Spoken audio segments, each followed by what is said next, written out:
साथियों, आज का मुख्य जो एजेंडा है वो है भारतीय जनता पार्टी द्वारा छोड़े गए कुछ मुखौटे लगा के जो हमारे नेताओं के बारे में, हमारी पार्टी के बारे में अनाप शनाप अनर्गल बातें करते हैं, उनका बारे में आज मुख्य एजेंडा यही है।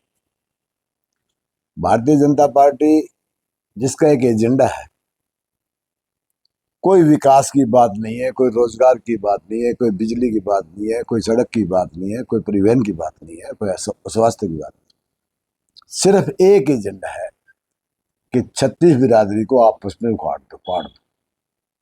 जबकि इस प्रदेश का इतिहास रहा है कि सभी जातियां इकट्ठी रह के, सभी धर्म इकट्ठे रह के काम किया है और इस प्रदेश को बहुत ऊंचे शिखर तक ले गए। मुझे बड़े अफसोस के साथ कहना पड़ रहा है कि इतनी बड़ी झूठ, और वो बीजेपी का मुखौटा लगा के जो भाई रामकुमार गौतम जी जो कह रहे हैं कि उस दिवंगत आत्मा, पुण्य आत्मा चौधरी ओम प्रकाश चौटाला वैसे भी मेरे तो राजनीतिक गुरु है और मेरे पिता तुल्य हैं, उनके बारे में अनगढ़ बातें कहना बड़ी अफसोसजनक बात है। मैं नहीं जान पा रहा कि वो इन बातों से क्या लेना चाहते हैं। मैं ये समझता हूं ना तो इन बातों से उनके परिवार का भला है, ना समाज का भला है, ना उनका खुद का भला है। ये सही बात है कि उनके मुंह से, फेस वैल्यू से झलकता है कि वो अपने शब्द नहीं, किसी मुखौटा लगा के किसी पार्टी के किसी नेता के शब्द बोल रहे हैं, जबकि एज्ड है और जो अब आज जो पोजीशन है उनकी यहां तक आ गई कि एक मस्करा समझने लगे, एक मजाक के पात्र बन के रह गए। रामकुमार गौतम विधायक जी, मैं आपको सलाह भी देता हूं और आपको इस बात के बारे में आगाह भी करता हूं कि समाज को अपनी बपोती ना समझे। बड़ी अनाप शनाप बनकर बातें कि चौटाला साहब ने किसी को पार्लियामेंट सेक्रेटरी नहीं बनाया, किसी को डिप्टी स्पीकर तो मैं खुद रहा हूं। मुझे खुद डिप्टी स्पीकर बनाने वाले चौधरी ओम प्रकाश चौटाला जी, और मैं तो इतने समाज भी इतना ऋणी है कि 35-36 आदमियों को, ब्राह्मण समाज के प्रतिष्ठित लोगों को चौटाला साहब ने स्थान दिया। और हैरानी की बात है, वो ये किस उससे बात कर रहे हैं, पंडित भगवत दयाल शर्मा के लड़के Rajesh Sharma. Pandit Bhagwat Dayal Sharma was the first chief minister of Haryana, सारी दुनिया जानती है, और समाज के तो छत्तीस बिरादरी के अग्रणी नेता रहे। उनके बेटे को जब कांग्रेस ने धत्ता बता दिया तो उनको डिप्टी चेयरमैन प्लानिंग बोर्ड का बना के कैबिनेट का रैंक दिया।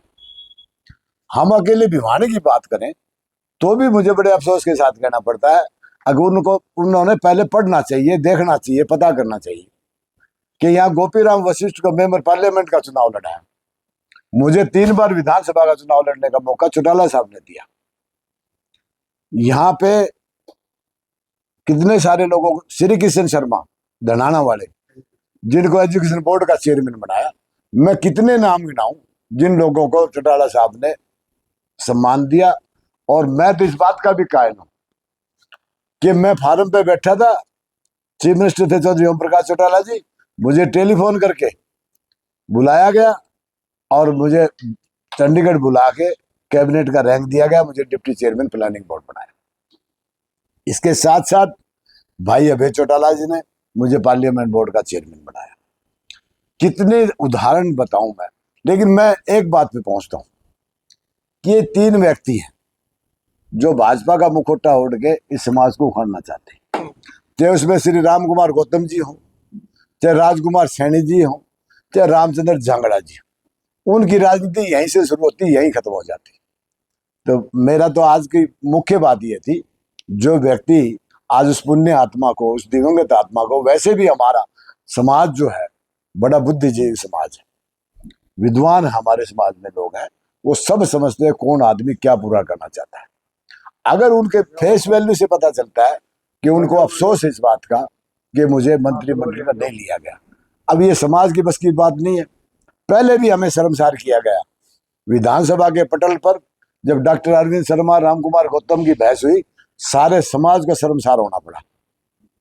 तो आज की मैं तो ये उनको राय भी और उनको सलाह भी ये देता हूँ, अपने आप पे कंट्रोल करें।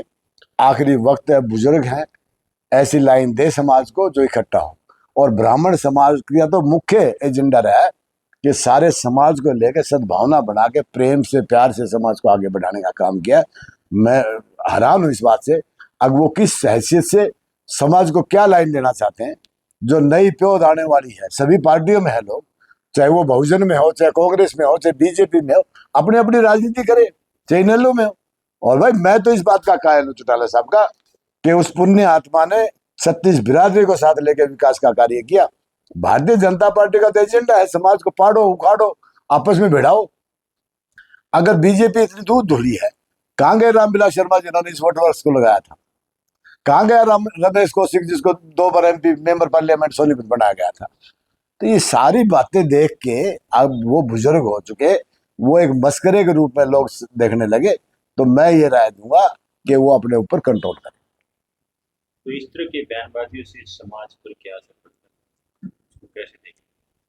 समाज बड़ा पारखी होता है, समाज सब समझता है। और ब्राह्मण समाज तो अग्रणी समाज है जो 36 बिरादरी को साथ लेकर चलने में विश्वास रखता है।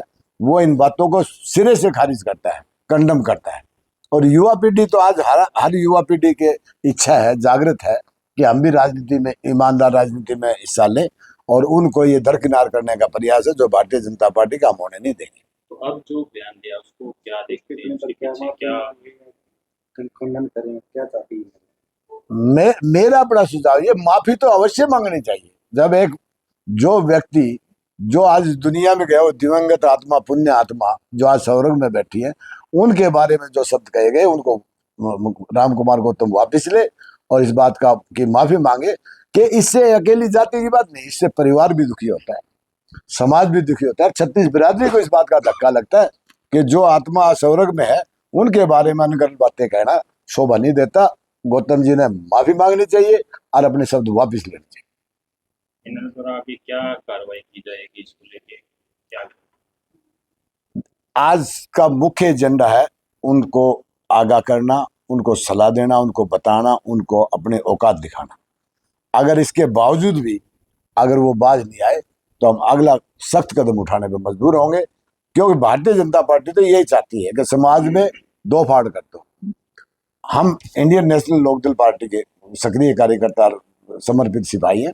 वो भारतीय जनता पार्टी में, इसके साथ साथ एक बड़े अफसोस की बात है कि राम कुमार गौतम जी बड़े माहिर हैं। पहले भजनलाल के गीत गा के इन्होंने अपना काम किया, उसके बाद में पलटी खाई तो खट्टर साहब के साथ आ गए। उससे पहले भूपेंद्र हुड्डा के साथ थे। अब वो खट्टर साहब सेंटर में चले गए तो सैनी साहब के गीत गा रहे हैं। एक जगह रुके, फिर करें अपनी वो राजनीति जो करनी है, लेकिन किसी समाज को गुमराह करने का प्रयास ना करें और किसी राजनेता के बारे में अपशब्द और जो नियमावली के खिलाफ जो बातें हैं वो ना लेके आए। अन्यथा हम एक बड़ी पंचायत बुलाएंगे और इसमें बाइकाट करेंगे भारतीय जनता पार्टी का भी और राम कुमार गौतम का भी। राजनेताओं के संस्कारों में गिरावट आई है, क्या कहें?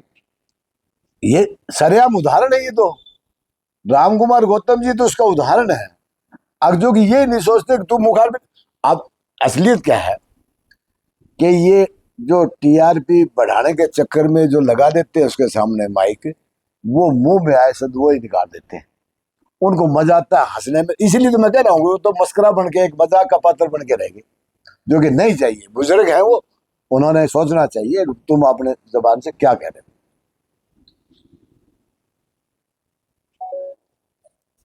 ठीक हो गया? क्यों भाई, सारी चीज आगे बढ़िया, बहुत बढ़िया। हाँ, फिर तो फिर बदल में आएगी। है? अब दादा तू ना तू सुधरेगा कुछ। वो